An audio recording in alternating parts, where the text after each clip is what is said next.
Welcome to Coach's Corner, everybody. I'm your host, Coach Tripp, along with my buddy, Coach Hobbs. Peace. Here on Thursday night, we cover all local sports report. Got a good special guest in today, voice of the Argos, Will Kennedy. All right.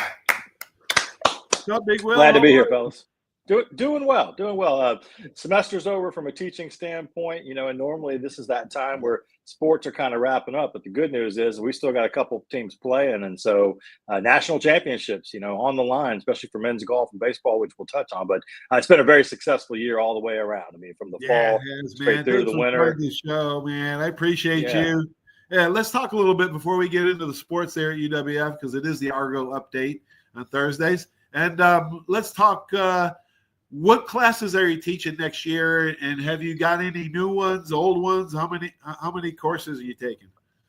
Full-time faculty, we teach what's 4 and 4. So you teach 4 in the fall, 4 in the spring. It's a full-time load. Mix in, of course, the football that I do for radio and TV, and then I'll do men's basketball as well. The nice thing is I found Christian Garman, who used to be a weather guy locally at Channel 3. He does women's basketball. He likes doing that. And then, it's always my goal to give students an opportunity, too, to do volleyball games, play-by-play. And, we've partnered with Flow Sports, which is they do a lot of D2 stuff and even some NCAA stuff the conference has. And so all of our sports now have to be streamed, like professional quality. So it's great for the students. They run camera. They direct it. They do the graphics. They do a bunch of stuff. And so that's one of the things I've been doing. So I'll teach video production, journalism, media management, but I'm really focusing on teaching them live streaming and sports event production. And that's kind of instituted that first live event production, sports production in the fall last year. We'll do it again in the fall next year. And, podcasting, all kinds of new stuff popping up. This kind of stuff too, like doing vlogging, creating some spaces on campus and building some studio spaces. And, the university is growing. I mean, we're 15,000 students now, and obviously you guys follow what we do athletically. As we grow athletically, and the number one question I get asked is, when are you guys going Division I? It's probably going to happen at some point in the near future, just because of the logistics of college athletics, and so you got to be ready for that. And it's going to mean expanding what you do, broadcast wise, social media wise. Great opportunity for students to do that. So I love that part of it, and of course, I got a long history with the university and. Going way back to when they brought men's basketball back, which is, gosh, you look in the rearview mirror, that's been 30 plus years now. So I'm an old man. You see my Florida Gators Cup. I got a daughter who's at the University of Florida. I got a son who finished up a master's at FSU that's working in baseball up in Charlotte doing data analytics. So we're a sports family. We love it. That's awesome. That's awesome, Will. Yeah, you are busy. You are the voice, but you're also a full-time professor there, and the new curriculum. I wouldn't call it new, but you have to talk about the streaming services and the new media that's going on. So curriculum is changing all the time. And do you have like a sports, any kind of sports themed or related curriculum at UWF, or are you looking into that? Well, we teach sports management, which is separate from communication, but that's more kind of, your event staff and all that. No, I mean, a couple of years back, at University of Florida, there was they contacted me about a lecturer position for sports broadcasting, which is kind of my background, obviously news and sports. But that's an area, because of, like I was saying, the potential growth both for our university. But I mean, sports is huge, and you see, flag football in the Olympics, and gaming now is being broadcast. Guys playing. Who would have thought, right? You guys are old enough with me to. Who would have thought, people would pay money to watch people play video games. They're doing that. It's become competition as well. So there's, all these streaming platforms, ESPN on down. Everybody needs content. So it's a growth area. So yeah, we're definitely working on teaching more of that, having more classes designed specifically for that sports element. And it's really adapt or die, right? I mean, look at what NIL has done to college athletics. Look at the broadcast dollars that are brought in, especially with college football. But, volleyball's become huge for ESPN. My great example of it is the World Series, the Women's World Series for college softball. And you see how that has exploded in the last 10 years. I mean, it is its own circus now. And it attracts its own viewers. And we could look at the WNBA and other things too. But I always look at that college softball and think that was an event that, you had to dig deep if your team was in it to find it, to watch it. Right. Now it is front and center, right? It is, Yep. all kinds of time dedicated to it. And, so you see the changes, and we have to see those changes from an academic standpoint and be ready to meet the needs of the students and get them ready to go out in the world and get jobs and be productive. Absolutely. Universities have to adapt. Students have to adapt. Professors and workers for companies, and companies actually have to adapt. You got to adapt or die. I learned that a long time ago, and there's a segment on one of my shows about adaptability and what the importance of that is. I look back, also foresight, and some of these people will, 12 years ago, no, maybe it wasn't that long ago, 8 to 10 years ago, when Bobby Bowden came out with his book, The Wisdom of Faith. He came to Pensacola for a book signing. And it was right when the Argos were just announcing the football team. Right. And I had him on my show. And I asked him about UWF football. And he was so far ahead of not only my thinking, but all of my friends. And he said, oh, yeah, UWF is going to be a huge success in football. And I asked him why, and why'd you think that, and on and on. And he said, they'll win a national championship, I think, someday. And I wouldn't be surprised. This is what he said, Will, before football even started. I wouldn't be surprised if UWF goes Division I one day. And I looked, and I was like, what? What, Coach? I'll do you one better. Terry Bowden, 1994. I have to go over and do an interview with him. He was over in Gulf Shores, and the ABC wanted to do an interview. So I went over and set the stuff up, and it was going to be by satellite. It was like Beano Cook or whoever back in the day. And we're talking beforehand, and we started talking. This is 94, right? We started talking about UWF and, potentially having football in Northway. And we were talking about all the great high school players, obviously. This is on the heels of Emmett and Derek and all those guys, right. My contemporaries. And he said back then, Paul, he said if they started a football program, they'd win a national championship inside of 10 years. That was 94. Oh, my gosh. We did it faster than that. And I brought that story up when we won it in 2019. I said, Terry, you were right, but we just did it on a little quicker timeline, inside of 10 years. So, That's and listen, because unbelievable. the Bowdens, those guys, and there's other coaches, they understood the level of talent in Northwest Florida. And that, all the big names that have gone and done great things and played at the big schools, but there was enough. I mean, Georgia Southern used to come in here and get all kinds of talent. Southern Miss had a pipeline out of here back in the day. Lee Roberts, the quarterback after Brett Favre, and Big Antoine from Milton that played for them. There's just all kinds of Reggie Slack and going back to those days. If you didn't have to keep the stars, you could just keep enough talent. And now it's just the state of Florida, right? UWF football, it's not necessarily the Panhandle as much, but it is going and mining those guys out of the Orlando area or Tampa or some of these other places across the state. There's so much football talent in the state of Florida that it's hard not to be good, right? Got a question, Hobbs? Well, hey, obviously we'll be having a new president out there, and do you have anything up on that? And do you know about the search on that? Obviously, our last two presidents have been incredible. Sports fans and incredible. What do you see for the future of this university, we'll say, concerning the president and the search, or what could you tell us? I was, a student under Morris Marks when he was president, was part of the committee that brought men's basketball back. And Martha Saunders, who was just, stepped down as our president, was one of my instructors way, way back. I mean, she taught in the communication department. Love Judy Bentz as well. Yes. That's the queen. Yep. It's a tough time. I don't think Dr. Saunders was quite, ready, because we're in a big capital campaign. And obviously the football stadium is front and center, and she wanted to kind of see that through, but there have been some changes, some political stuff at the state level. We'll see. There's a meeting coming up on Tuesday, a board of trustees meeting, that they're going to start talking about that search for a president and kind of what that's going to look like. And, for me, just personally, you hope that the goal is always board of trustees or president to bring somebody in who has a vision for the future, but understands this area, understands what the university means to the community when it comes to athletics, but also as an employer, as an economic driver, as a place that local kids can get a quality education for a reasonable price. I mean, I've been lucky enough, both of mine, didn't have to pay anything for school. but it's expensive, right? If you want to go to some of these schools, I mean, it costs a bomb. And this is a great place to get an education and have it be affordable. And we're getting kids, not just out of, the local schools. We're getting kids that are coming up from other parts of the state because they want to be a part of what's going on up here. So, that is, can we keep that momentum moving forward? Yes. Right.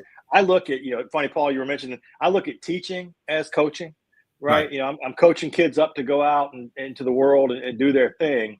Right. And, the university at large is like a big sports organization, if you want to look at it that way. Sure. How are you building momentum? How are you planning for the future? How are you managing the resources that you have? And we've been really lucky to have a really good stretch lately. And it shows up in the metrics that we're judged on by the state, right? We are right behind Florida and Florida State. We're doing things that some of the other bigger schools aren't able to do. Right. And then you look at, the athlete, and then from an athletic standpoint, right, Coach, I look at it as, we have something special. Yes. And I don't know that our fans necessarily take it for granted, even though it'd be easy to do. But every time I host our awards, the Argos Awards in April, I say to the crowd, the student athletes, the boosters, and everybody, you don't understand, like, schools in our conference and other conferences are happy if they win one conference championship every year. Right. We're talking about multiple every year. Right. We're talking about, numbers that are going to be approaching, before you blink, it's going to be 200 conference championships. We're at 130 now, right? Yeah. And we just keep adding on. Golf, both golf teams won this year. Volleyball wins every year. We've got, baseball and softball that could win softball did win the conference championship this year. So it's a competition between the sports to be successful. Same within the academic departments. And so, that's what I want to see. No matter who they bring in as president, is the number one goal continuing the momentum that we've got, continuing doing the good things that we're doing, both athletics and academically, but also being a good steward for the community and being a good partner for everybody around. Yeah, the university's done a great job. Come on, man. Let's just call a spade a spade. And, the academics and the sports have been outstanding. Keep politics the hell out of our schools, for crying out loud. There's nothing wrong. If it ain't broke, don't fix it. That's because you do adapt. Your culture, the culture is great there. Quit trying to come in and take your ideology and force it onto a university that is expanded. It drives me crazy. I'm apolitical. I hate politics. Coach Bryant was apolitical. He hated politics. That's why he never ran for governor, and he could have won in a landslide. Oh, he would have won easy. There's a narrative being pushed that higher education is broken. And, listen, and I want to say, so everybody understands, Birmingham Southern, Limestone, who we've played in football, just shut down. Jack Williams, from Seville Quarter, and everybody knows Jack. His daughter was playing up there, and they shut down the university. So there are issues in higher education, but don't come to University of West Florida and tell me that higher education doesn't work, because the data says something different, and the community understands and says something different. And the facts are different. I'll fight tooth and nail for my students and also for our student athletes, because look at what these kids are doing. I mean, look at these baseball players.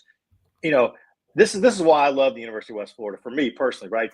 I graduated high school with Troy Fryman, and I'm watching his son, Jaden Fryman, our center fielder, lead us to another, super regional. And this is a kid that's done incredible things, and hopefully he goes on and pursues his dream at the next level. But there's the connections run deep, and I think outsiders don't necessarily understand the history here. Even though we haven't been around as long as University of Alabama or other places, there's a Chuck Stanhope's kid Chase, playing for us. I mean, it's wonderful for me. It brings back great memories, and it's great to see these kids, go on and do what they're doing. Yeah, we get 10 national titles there. We're going to 11's coming up soon. Let's talk about. Let's hope it's now, right? Let's hope it's now. That's right. We just saw just breaking news today. They lost 8-1. Baseball team lost 8-1. Coach Mike Jeffcoat, of course, the national title coach, 36-20. They still have the game 2 tomorrow against University of Tampa. They're in the super regionals down there. Talk a little bit about the baseball season, the team this year. Yeah, it's been an interesting one, because, you look at baseball, that last year was a team where they had all this experience, right? You had Darian McNally, you had Trent Jeffcoat, you had a bunch of guys. So they lost their whole infield.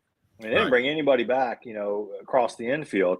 Yet you did have Jaden out in the outfield. You had good pitching, Dalton Neuschwander, Cade Manderscheid, some of those guys. It took a while. It took a while for this team to kind of find their stride, find their legs, and they did it at the right time, able to, play their way up in the regional rankings. And no shade on the University of Tampa, but that's a Division I program. Let's be real for a minute. I mean, they have NIL money. Like, and if you know the history of UT, like they used to be a Division I program way back in the day. Right. And so they're a little bit different animal when it comes. They don't play football, so they're able to put money into baseball and basketball. And they won a volleyball championship 2 years ago. I mean, they're a school that that they're private and they've got some dollars. Is at a little bit different level. It's tough to go play them. They're going to have a bunch of Division I guys on that team who have played Division I and then go to Tampa because they want to win something. So Mike's got Mike and I go way back. He's got his work cut out for him, and that's a tough place to go play. That's tough out. But you just need you need a good pitching performance in that second game. If you can beat them, then you force that winner take all game, and then you can maybe make that trip to Cary. I think men's golf. I thought coming into the season was the team with the best chance to win a national championship. Steve Fells won a couple. They probably could have won it last year. Just had a bad round that cost them. They won the first portion of the nationals and then got knocked out in the match play. I think they've got the talent to do it up and down that group, and so would not be surprised. They beat Wingate this afternoon, as right before we jumped on here. They're ranked second in the country, but probably the favorite to win it. So hopefully that's number 11 right there. Coach Fell, by the way, Steve Fell's been there 30 plus years. They win serial winners. My understanding was he was offered the Notre Dame job at one point and said, "No, I'm good where I am. I'll stay here. I like the beach," and and that kind of stuff. And so you look up and down our coaching, from Bill Elliott with soccer, 30 years, Joe Bartlinski with women's soccer, 25 plus. Melissa's been there more than 20. Coaches stick around because they like to win, and then they do a lot of it. But let's hope men's golf grabs it, and let's hope baseball can bounce back. Yes, sir. Awesome. Tennis team has won a title too. They're out though, but another good year. The softball girls finished 38-17. They had a good year as well.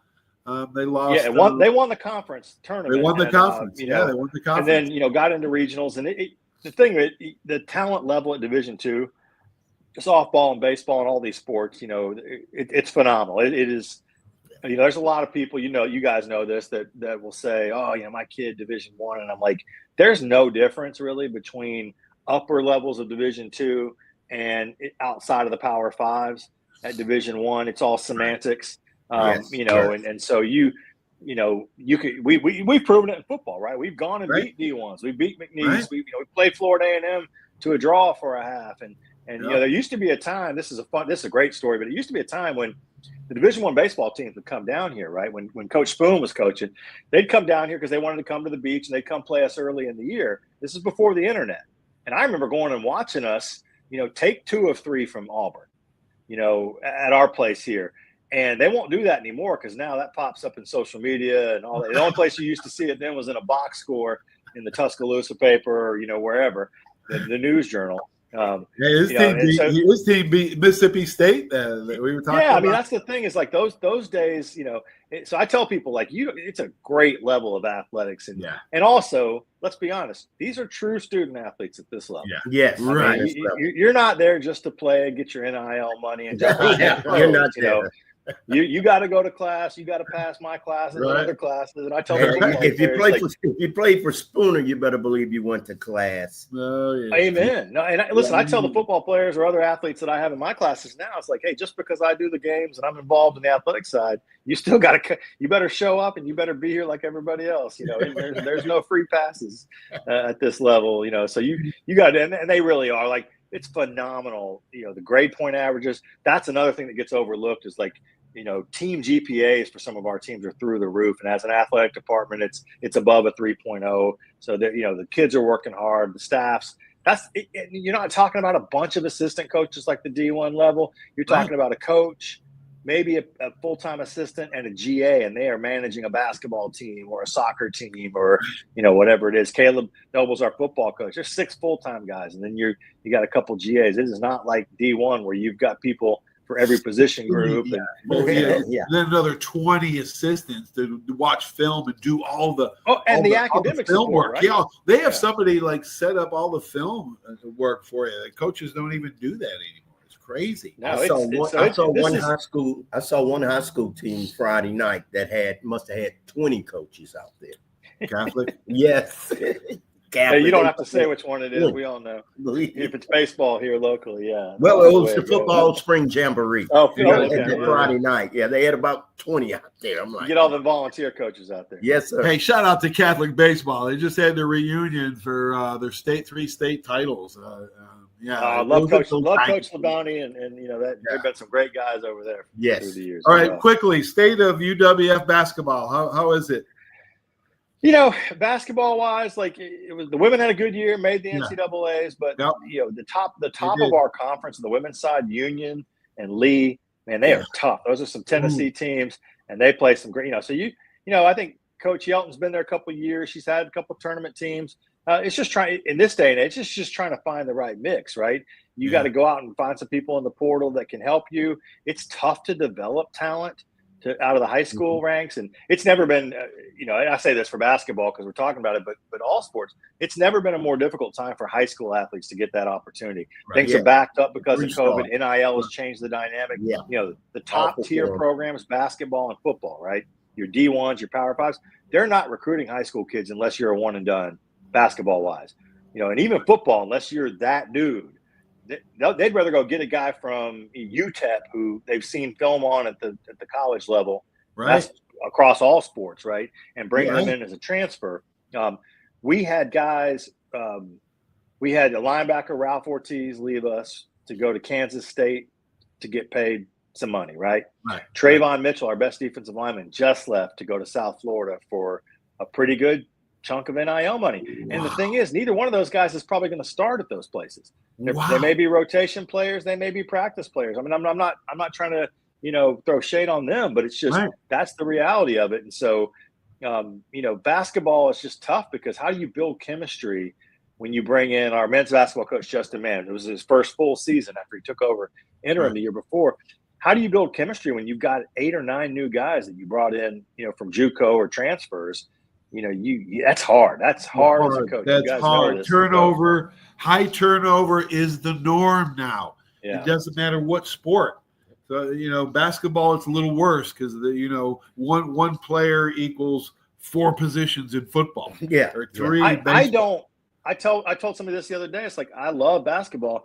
I don't really watch college basketball anymore because I don't get to know anybody. Like look at that Duke. Look at that Duke team. It's going to be a bunch of new guys next year. Cooper Flagg's gone. You don't get to see that guy develop as a college player. You get to watch him in the pros, but it's never been tougher to kind of, even if it's your school, we got this guy. I'm gonna watch him play for the next 3 years before he jumps off to the NBA.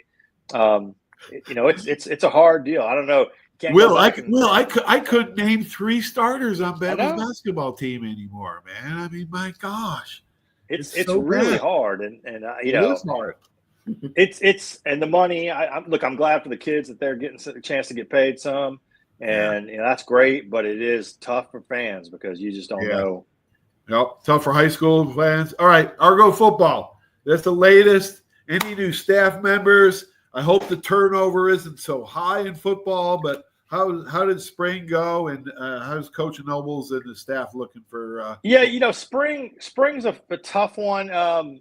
Early, especially at this level, because of the way that you have the NIL, but the portal and guys moving around. So it's really hard to know in the spring. And I joked with somebody about this the other day. They were like, "Oh, what did you think of the spring and the roster?" I was like, "I don't even really look at the roster till we get about a week out from the first game because it could change, and I may not. I don't want to get to know somebody and then they're gone, or the offensive line could be completely different. Wow. Game 1 than it was in the spring. Obviously for football, Donnie Baker's the new staff member. He steps in to work with receivers and technically he's the offensive coordinator, but we, kind of when Pete Shinnick was here, Caleb's going to call the plays as Pete called the plays. By the way, Pete had his birthday last week. So happy birthday to Coach Shinnick. He and I traded. We miss Coach Shinnick, man. he had a recruit in his office, and then he was telling me, he's like, man, he even said something's got to change. He said something's got to change with the way the portal's working and all that. It's almost impossible now. But you know, I don't want to say it's a make or break year, but the bar is high for UWF football. We know that. And this will be the third year for Coach Nobles. Made the playoffs the first year, lost in the first round, narrowly missed out this last year. The conference is, you know, a little bit different now with Mississippi College not playing anymore. Right. It's gotten smaller, but you still got Valdosta, Delta, West Al. It's going to be tough.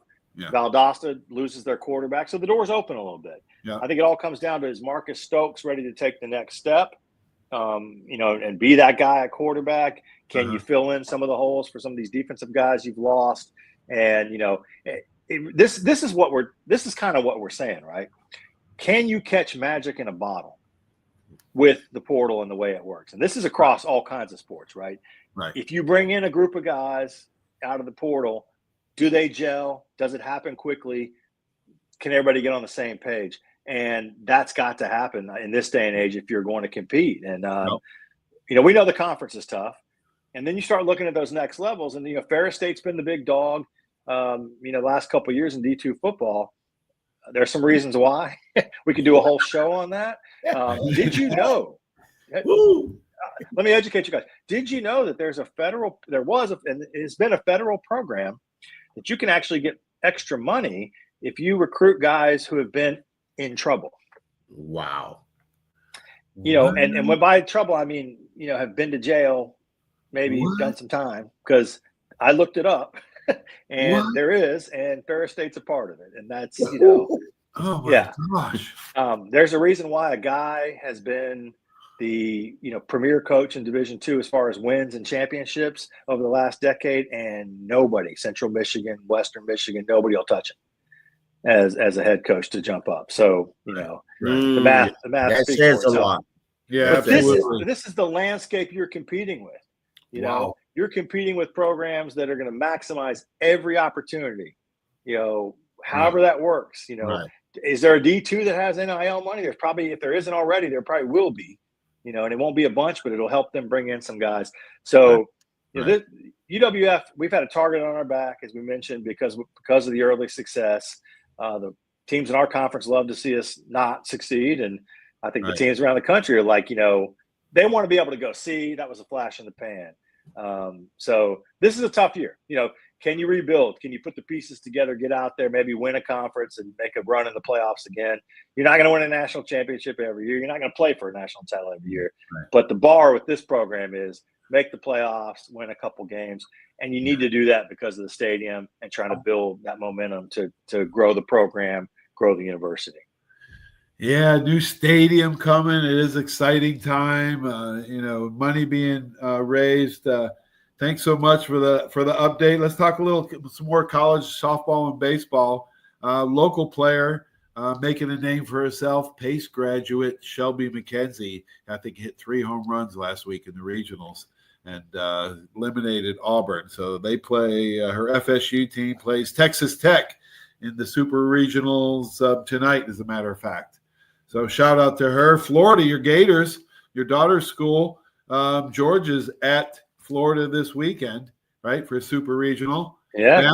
Bama's at number 2 Oklahoma. Good luck with that. Number 2 Oklahoma. Listen, Texas Tech's at FSU. When the SEC expanded and brought in my Horns, you know, and Oklahoma, people were like, you know, it was all about football. I was like, you don't understand. You're adding Oklahoma and Texas for college softball. You're adding Texas for college baseball. I mean, you know, swimming and diving. Tennis team at UT is year in and year out national championship contender. You just up the athletic. You know, it's not just football, across the board by adding those programs. And Florida and Florida State have always been fantastic in baseball and softball at the college level. So you expect those teams to be competing for that. But, you know, Tennessee and Vandy on the baseball side, and college baseball, I've said this for a couple of years. I mean, the quality of that level, that's why guys now are getting drafted and going almost straight to the pros, right? You know, out of these big baseball programs, because the level is so much better than it was, you know, years back. And those guys may spend a little time in double A ball, and then boom, they're playing in the majors, and it's going to be interesting to see, who makes it to. Oh, by the way, if you've never been to Omaha, or the women's college World Series, God, you got to go. It's one of the best events in sports. I mean, it really, to me, for a week, it's the best thing. I almost would take Omaha over the Final Four, and I love basketball. Wow. Going to Omaha, especially now, the new stadium is better than Rosenblatt, but it's the way it used to be. Yeah. It was kind of cool too. But that's the thing. It's like seeing our local athletes, and both of my kids played. Daughter played softball at PHS. My son played baseball up in Charlotte, and then a year here. And so I love to see our local kids go on and do great things and compete, at the highest of levels. And whether it's here for us at UWF or Florida State, Alabama, wherever it is. Yeah, FSU made it to the Final Four last year. They played Duke and Durham tomorrow in the ACC quarterfinals. Florida, Auburn, Bama. Everybody's going except Auburn. Auburn got eliminated. Regionals next weekend. NCAA regionals next weekend for baseball. Last question. Your Texas football is back to the high standards of yesteryear, thanks to Sark. I mean, gosh, the national title run last year ran into buzzsaw Ohio State, but man, it looks like they can compete in the SEC, and it looks like they're winning titles already. Yeah, it's going to be really interesting to see because there was a lot of heartache and heartburn for some fans last year because of the whole Quinn Ewers, Arch Manning thing. And you guys as coaches know, people ask, like, why is he not? And I was like, there has to be something that Sark is seeing. I can't accept that it's just loyalty to Ewers. There must be something he's seeing with Arch in practice or whatever. But because when he got in the games, especially when Ewers was hurt, and so you hate to think that you're squandering opportunities when you've got the talent to potentially play for a title. But it's going to be a fun year to watch. Watch Arch Manning get in there and get his chance. He may play 1 year and be the number one pick, based on his pedigree and all that, which is insane. But it's good to be back, and it's good to be. People were like, it's going to be tough. They go to the SEC. It's like, well, that's what you want, right? I mean, you got to be playing against the best, especially now with an expanded playoffs. You can. We saw it last year, right? You could lose 2-3 games in the SEC and still get that opportunity to play for a title at the end. And so I think Texas is in the right place. I don't know about Oklahoma. I have no clue what OU is doing or trying to figure it out. And that's fine. They can continue to be lost in the woods. And it's not they can continue to be lost. But I tell you what, I love. It's like Auburn. Yeah, that's how I feel about Auburn too. Oh yeah, I love this time of year with all the college stuff going on. I sat last night on the couch in the other room and watched the Pacers and Knicks game. It was unbelievable. Game 1 of the Eastern Conference Finals, and I've been watching some of the NBA, and it's a people are like, oh, there's no football, there's no NFL. It's like this is a great time. There's just so much going on. Yeah, and hockey playoffs. Come on. Oh man. Yeah. I know. I played 8 years when I was a kid. My brother played college hockey. I played in Canada. I played hockey in Canada. It's such a great sport in the playoff hockey. That's why they almost fill the stadium right a couple blocks away from here at the Bay Center. They love it. Hockey is just a great sport, and the playoffs make it. Yeah, it is a good time. I'm a sports nut. We're all sports nuts, Will. Oh, yeah. We're not just football guys. We love all kinds of sports. I got to ask Coach Hobbs, what about the beginning of the baseball season? What are you thinking so far? Yeah. My Astros have been stuck around 500 and just trying to figure out, are they going to be a buyer or a seller when it comes time for trade deadlines? But that's one of the things for me is like you look at the Dodgers and you're like, man, they got so much money and so much talent, but baseball is a great equalizer. Yep. Will, you can't win the pennant in April. You can lose it. You can lose it in April. Oh yeah. So we're just at the end of May, and still a lot of baseball. Yeah, the Dodgers are the team to beat, and you better watch the Yankees as well. Yeah, it's the two usual suspects right now. The two money teams. Right. I think your Astros are probably priced out of the contention. right now. Well, it's funny, you've seen the Astros were an example of it, right? Where you bottom out and then you build it up and you win. Yes. And so it's almost like, do you have the guts to do that now? Again, right. To sell off some pieces. It's different. It's a different sports landscape now with the salaries and salary caps and all this kind of stuff and the way you work. But I mentioned my son is working for an independent league team up in Charlotte, and they've got like 12 guys on his roster who they've been in the bigs at some level at some point, right? But he was telling me the other night they were playing a game and they played against Pablo Sandoval, the Panda Bear from the Giants World Series team. I was like, that dude's still playing? He said, yeah, and he's pitching. Oh, he's pitching. Yeah, he's doing pitching. He lives down in Fort Lauderdale, and he used to come out and practice with my old roommate down there. He used to down at Cypress Bay. But the Panda. Wow. Yeah. So he, I love, that. It's baseball in general, but just also like the minor league stuff. But just kind of, I'm glad he's getting a chance to experience all that and kind of and see it firsthand. It's you stay around the game as long as you can. That's exactly. what everyone thinks. Yep. Exactly. Absolutely. Thanks, Will. Yes, Appreciate you. Will. Good to see you guys. Thanks being all right. Thanks being on the show. Appreciate you, guy. We'll get game 2 tomorrow down in Tampa. Yes. We'll get game 2 and force a game 3, and we'll see what happens then. Yeah. There you go. Spooner's watching out for us down there. Yep. Go Argos. Go Argos. See you, Will. All right, man. Will Kennedy, voice of the Argos. Man, that's awesome. The man. That is the man, man. That is the man. He's got a full professorship, full-time teacher, and he does the voice of the Argos. I mean, that's 2 full-time jobs that guy does. I mean, I don't see how he juggles all of it. Wife might not be happy about all that. But. All right, Hobbs. Thanks for being here, man. Thanks for watching the show, everybody. And thanks for watching Local Sports Report. Stay tuned with these great messages. Without these sponsors, it wouldn't be possible. It would not. If you like the podcast, like it, share it. Go to my YouTube channel, subscribe. It's free. We're out. Peace. Arbitrium Consulting for all your fencing, landscaping, pressure washing, tree trimming needs. Call 850-483-0350. for your free estimates. Serving Pensacola, Gulf Breeze, Navarre, Fort Walton, Destin, Perdido, Gulf Shores, Foley, and the entire Gulf Coast. Arbitrium Consulting is owner-operated, fully licensed and insured. Call today, 850-483-0350, the official landscaper of Coach's Corner.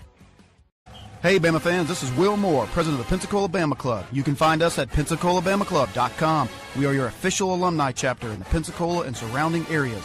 Membership is available to all alumni and all Bama fans, so come see us at one of our many events throughout the year. Our Bama football watch parties are the next best thing to being in Bryant-Denny Stadium. We even serve authentic stadium hot dogs. Membership, event, and contact information will be found on our website at PensacolaBamaClub.com. Roll Tide. For 30 years, you have seen the orange Beck signs all over the Gulf Coast listing a property for sale or lease. Beck Partners is your trusted advisor in commercial real estate, property management, commercial and personal insurance. Senior Vice President David Valletto has been with Beck Partners since 1989. Take advantage of his wealth of knowledge by calling him today at 982-7352. 982-7352. Extensive experience in all aspects of leasing, sales, management, and site selection will make sure your expectations are exceeded. Did you know there's a place where you can get good neighbor service and surprisingly great rates on your home and auto insurance? Yep, and that place is, ta-da, State Farm. Here's the deal. State Farm agent Will Rentschler is your go-to agent in Pensacola, Florida for the service you deserve at the price that you want. So stop shopping around. State Farm agent Will Rentschler has you covered. Call 850-433-4678 for your surprisingly great rates today. Like a good neighbor, State Farm is there. Legal disclaimer, individual premiums will vary by customer. All applicants subject to State Farm underwriting requirements.